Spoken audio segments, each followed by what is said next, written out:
নমস্কার বন্ধুরা, অর্পিতা হ্যান্ডক্রাফট চ্যানেলে তোমাদের সবাইকে স্বাগত। আজকে শাড়ি দিয়ে একটা মডেল বানিয়েছি, হ্যান্ডব্যাগ বানিয়েছি। এটা বিয়েবাড়ির তত্ত্ব সাজাবার জন্য আমি একটা নতুন মডেল বানিয়েছি।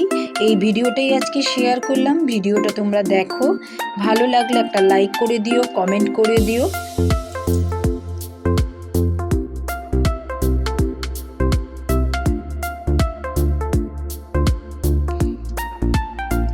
প্রথমে শাড়িটাকে আমি লম্বালম্বিভাবে ভাঁজ করে নেব, 4 ভাঁজ করে নেব। দেখো শাড়িটা আমার লম্বালম্বিভাবে 4 ভাঁজ করাই আছে, তোমাদেরকে খুলে তাও একবার দেখালাম।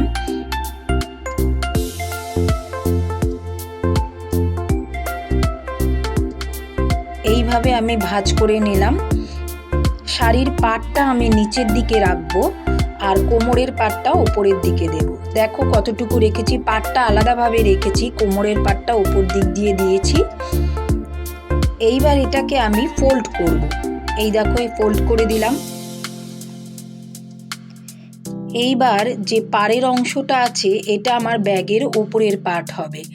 এই ওপরের এই পাড়ের অংশটাকে একটু সুন্দর করার জন্য আমি একটু পাটটাকে ফোল্ড করে নিচ্ছি।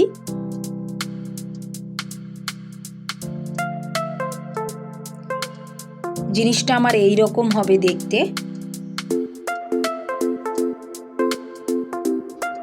এর উপরে আর কিচ্ছু দেব না, জাস্ট সুন্দর জড়ি। এই জড়িটাকে আমি সেলোটেপ দিয়েও লাগাতে পারি কিংবা ডিএসটি টেপ দিয়েও লাগাতে পারি, তোমরা যেটা সুবিধা হবে সেটা দিয়েই করবে। এবার আস্তে আস্তে জড়িটাকে কেটে আমি ডিএসটি টেপ দিয়েই করছি, আমার এটা দিয়ে সুবিধা হয়। একটু ডেকোরেশন করে দিচ্ছি। ডেকোরেশন করার পরে একটা ফুল দিয়ে এটাকে আমি একটু সাজিয়ে দেব। তোমরা চাইলে এর উপরে কালারফুল থার্মোকল বলও দিতে পারো। ট্রের মধ্যে এটাকে বসিয়ে কালারফুল থার্মোকলে বল দিয়ে এবার সুন্দর একটা র্যাপিং পেপার দিয়ে র্যাপ করে এটা একটা ডেকোরেশনের জন্য তৈরি হয়ে গেল।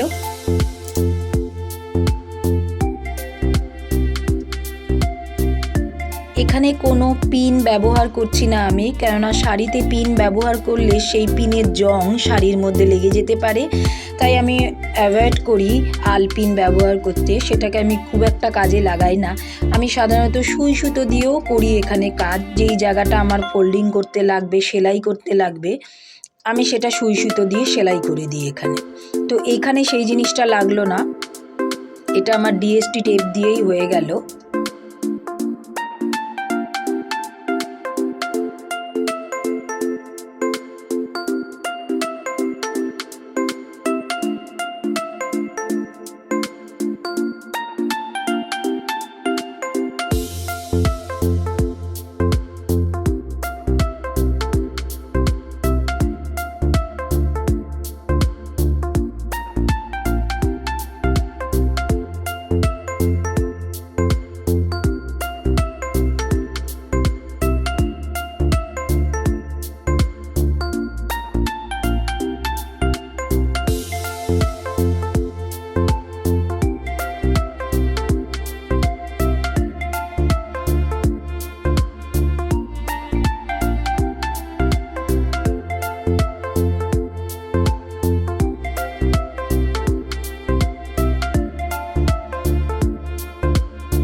এরপরে আমি এখানে একটা ফ্লাওয়ার লাগিয়ে দেব।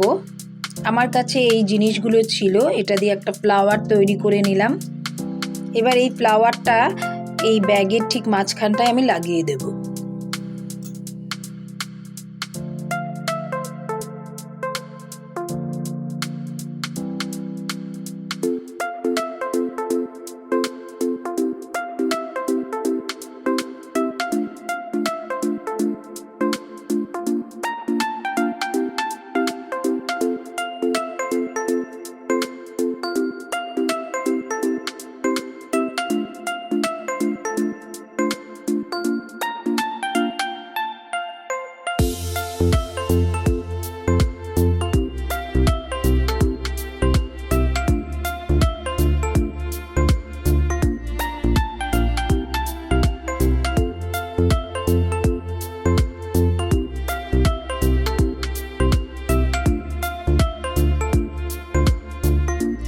তৈরি হয়ে গেল হ্যান্ড পার্স।